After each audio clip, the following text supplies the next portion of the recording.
Hello and welcome to the Red 78, a Munster podcast for Munster fans. Coming up on today's show, Munster see off the Ospreys and the Warriors are on the horizon. Who better to talk through it than two Munster legends, Alan Quinlan and Fiona Hayes. Guys, how are you? Good, Rory. Not too bad now. Quinny, how are you, boy? I'm grand. I'm good. Yeah. It was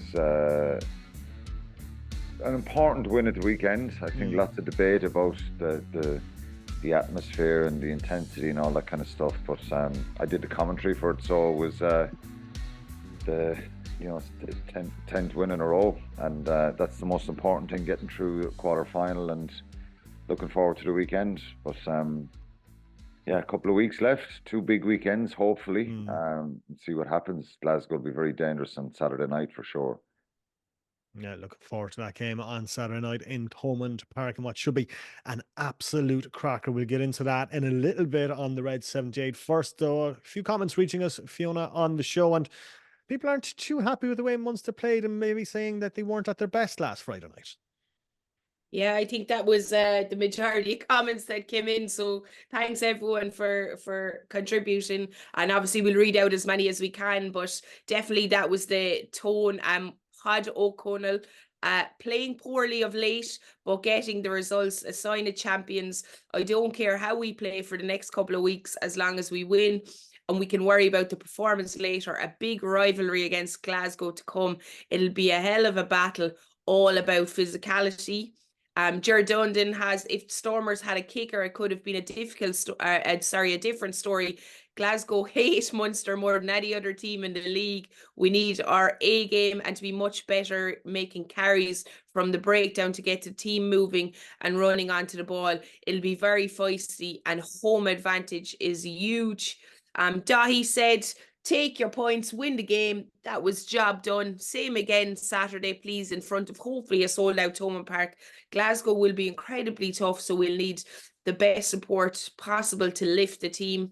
Niamh Barron Marks, I think they will need to score more tries against Glasgow. Take your points, yes, but may have to take a few more risks.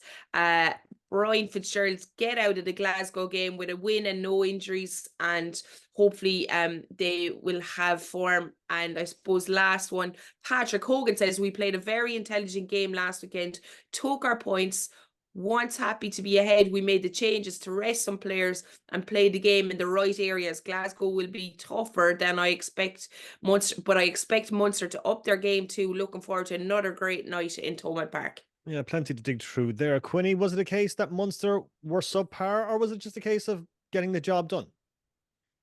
A bit of both, I think.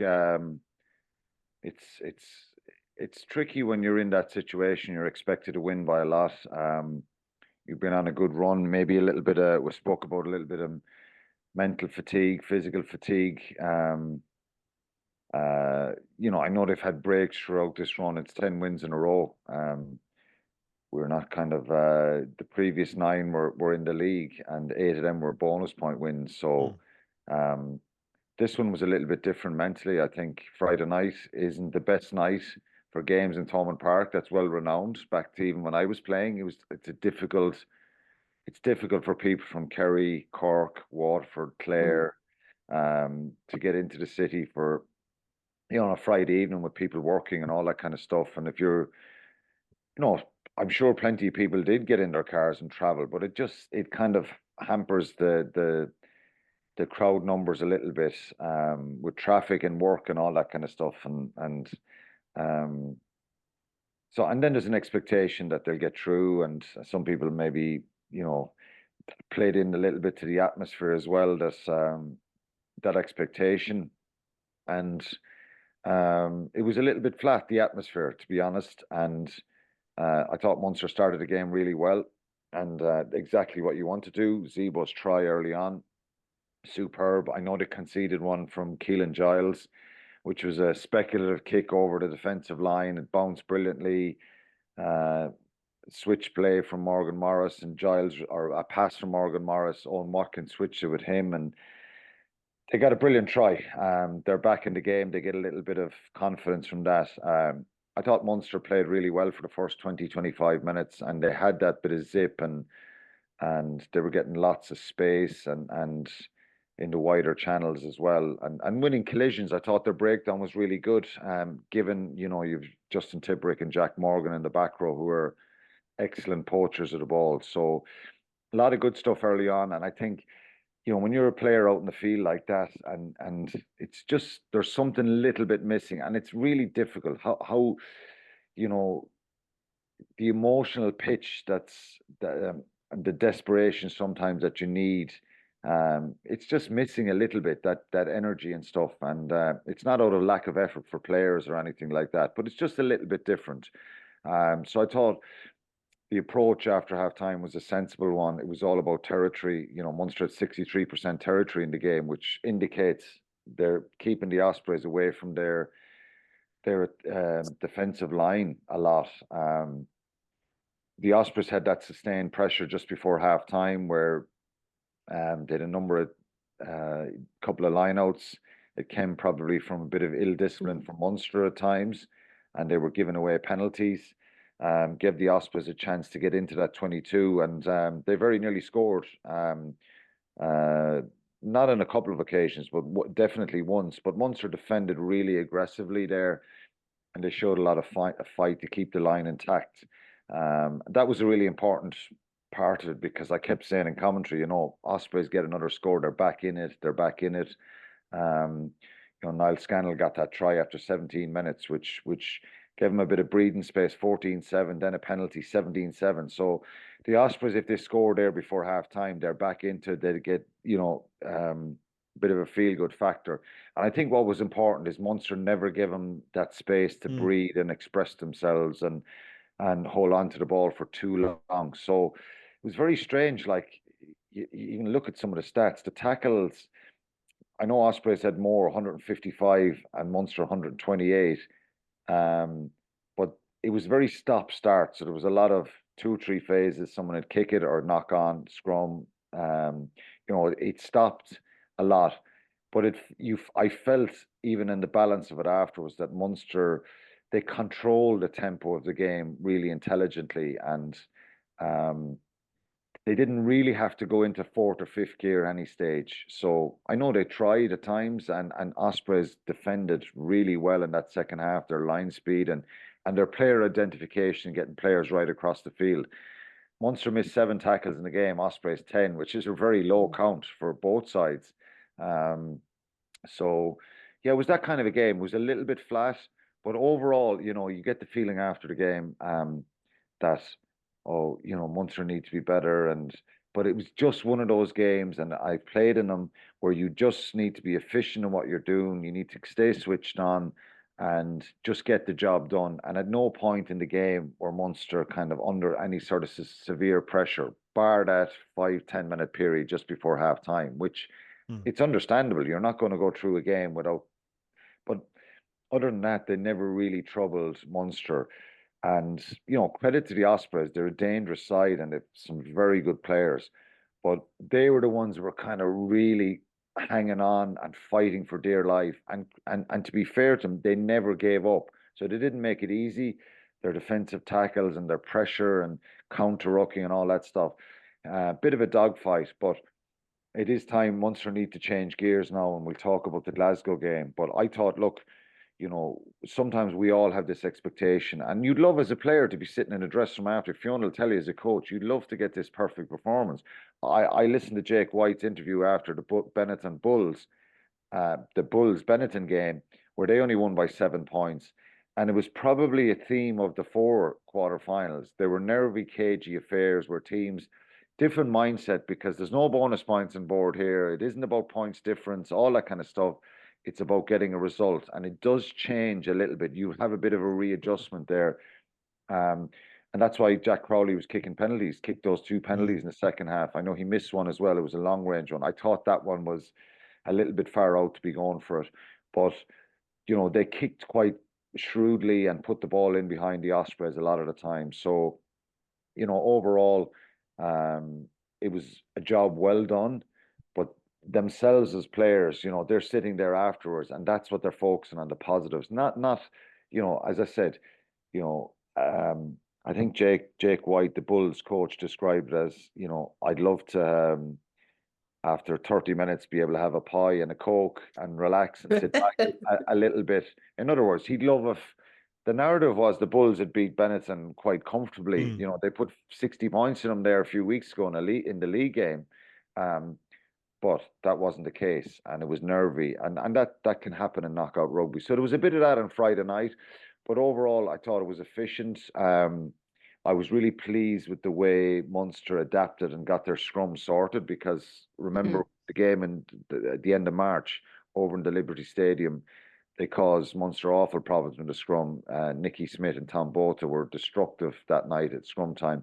So little worrying sign early on the scrums, but they sorted it out. And then the players that came on, John Ryan and Jaeger and Diarmuid Byrne, you know, they got the upper hand and started winning penalties for Munster. So they managed the game quite well, given you know, the low key kind of atmosphere and maybe that bit of intensity from the crowd as well. So they needed better next week. You know, that's the common theme there from what Fiona's saying in the comments, that you know, I don't think, and I think it will come. It will be better, and you will see more of a zip and an energy.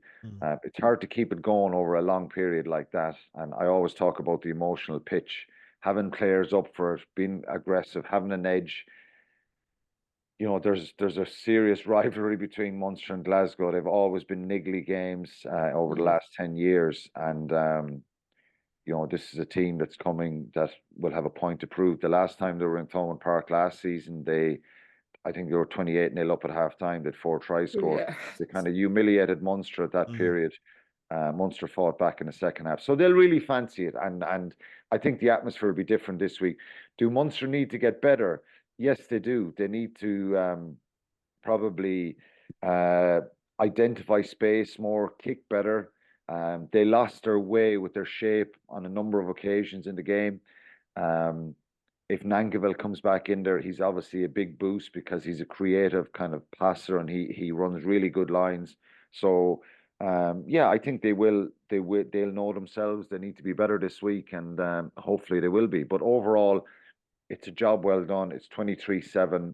I wouldn't go down the road of being critical of, oh God, they need to be, you know, they need to be a lot better, and they need to be scoring 40 points. They need to just get a win. That's it. Like I said, you'd love if they got this 3 or 4 tries and 30-point win. But it was never a point, Rory, that it was, oh God, you know, I thought at 17-7, if the Ospreys score, yes, they're back in the game. But once Jack Crowley kicks the 2 penalties, you think it's game over. And I thought Munster managed the tempo and the territory really well. They didn't allow the Ospreys out. So it's a long synopsis for me, but, you know, the stats would indicate it wasn't this free-flowing game. You know, Munster had 10 defenders beaten, Ospreys had 7. So they actually didn't have a lot of time and space, and both sides kind of cancelled each other out a bit defensively. So job well done, in my opinion. I think, Fiona, when you come into a game like this, you've won 9 games in a row, you've won 8 of those at bonus points. You kind of expect that to continue into knockout rugby, but this is knockout rugby. It's all about getting the win. And as Quinny said, it was an efficient performance. It wasn't a flashy performance. It was an efficient performance from Munster. Yeah, and I think that word is spot on, efficiency. I thought how they played, how they controlled, even at the start of the game, Rory, you could see the crowd got a bit excited. They got a penalty. They said, we're going to go down the line. They went down the line. Obviously, it didn't work out for them. They didn't get that shape in their maul. I think there was another one as well where it went over the top. So the decision making around changing that around and saying, right, we need to get a couple of points on the board and deciding let's go for posts. I mean, that's what you wanted to see, that kind of game awareness, the mentality to do that in knockout rugby, and they showed that. I thought the defense was very good at times. Ospreys, yes, it's going to be a different ball game against Glasgow next week. But as Quinny said, if you look at the previous week, you knew they had Jack Morgan, they had Tipuric, they had Poachers, and I suppose Munster's breakdown the week before probably wasn't as good as we had seen at stages over the season. So even the ability to fix that in a week and really go and really protect those Poachers, they couldn't get a sniff of the ball against Munster. You know, they really looked after that ruck area. unnecessary at times. It was sloppy, but just in general, I think Munster had only maybe, I think it was one turnover conceded to Ospreys. Yeah, and the URC stats, I think it was one. And when I was at the game, there was a good kind of atmosphere. Wasn't crazy, but there was that kind of, when they were kicking the points, you just felt like, yes, we're going to get a job done here tonight, and looking forward to having a semi-final at home. So I think it was that kind of vibe throughout the game. As Quinny said, there was no stage where you were saying things are really shaky here, they're not playing great. Their defence was still good. They were still holding them out. Their kicking game, Jack Crowley, much better territory kicking game. And they just basically said, we're doing our job, getting the points on the board, come at us, Ospreys. And they didn't really offer much, I suppose, in that. So Munster looked like they were comfortable for the majority of the game. Yeah, I just want to ask you both with the crowd. Quinny, 14,072 at it, which is disappointing. As you mentioned, Friday night is a massive factor for that. Maybe there's this sense of expectancy from Munster fans that, look, they're going to win this game and keeping their powder dry for the semi-final. But as a player, how does that affect you when there's only like 14,000 there for such a big game? Yeah, I'd be lying if I said it, you weren't conscious of it. It was always amazing to run out knowing that it was up 20,000 or more. And that, the terraces were full and all that. It's a great feeling as a player, but it doesn't affect you. You still have a job to do, and I think you don't dwell in it, because you're in that zone of getting the job done, and you prep all week. You speak about what if we don't get our heads right here. You can't rely on the crowd. That was one thing we always spoke about. To win us matches or get us going, you've got to do that. We've got to drive it internally as a team, and the crowd help you then, particularly when you have moments of fatigue and you're tired and you're under pressure. It makes you get back up off the ground. You feel the energy from them. So, but it's understandable as well. I think you had a Munster final, hurling final on Sunday. There's over 40,000 people jam-packed into Thurles. So a lot of the Limerick and Clare people who were in Thurles at the hurling Sunday, in some ways it's hurling season, do you know what I mean? And they're embedded into that, and their mentality changes a little bit. So, and the financial burden of trying to get both situations, go to both games and all that kind of stuff is different, particularly when you have kids and families, and it's just not feasible. So look, it's all played a part. I know there's more, you're going to have more people. Hopefully there'll be up over 20,000 there this week. It's a semi-final. And dare I say it, if there was a final there the week after, you'd expect a full house, particularly if our neighbours win in Pretoria and they're coming down the road. It'll certainly be a full house. There'll be a shortage, but who knows? Glasgow could beat Munster, and Leinster could win in South Africa, and they could be playing in Croke Park. So. Croke Park was booked a while back. It might still be useful to keep that booking alive, because that's the way it could be. So, asking me about it, and to add to that, like, the reality here is Munster, you can't rely on the crowd. The crowd are great and they help for various different reasons. Friday night is a different kettle of fish, and that's just the reality. It seems like an excuse. I suppose the financial situation and the economic situation of people, and probably kids and families and other commitments on Friday evening, it's just difficult. So we were talking about a bit of a call to arms to get out and support them this week. It's the same again. Hopefully people can get out there and support them on Saturday, because they will need it. This is a different level now. Glasgow won 6 games in the bounce before they lost their 2 in South Africa, and the first one against the Bulls, they caused them all sorts of problems. Could have won that, I think, and then various different things happened against the Lions, where they just looked out on their feet, and the altitude probably played a part as well. So they were in an incredible run up to that point, and they'd only lost 3 games before that. So lost their way a little bit after that South African trip, but they're a seriously dangerous side. There's so many internationals there. And like I said, they'll really fancy going to Thomond Park and believe they can win there. So the crowd will play a part. But Munster will speak about that during the week, the threats and dangers, but try and improve their own game and get I think the word intensity gets thrown around a little bit. I've been accused of using that word a lot, intensity, but the intensity needs to increase this week. That fight, that aggression, that edge, and that's what will hopefully lay down the foundation to enable Munster to try and get a performance together. It's not about silky skills. They've got a front up. They're going to play a very aggressive physical pack on Saturday night, and it's a different level. So hopefully the crowd gets psyched up as well, and that there is a big crowd there on Saturday night, because they'll certainly need him this week.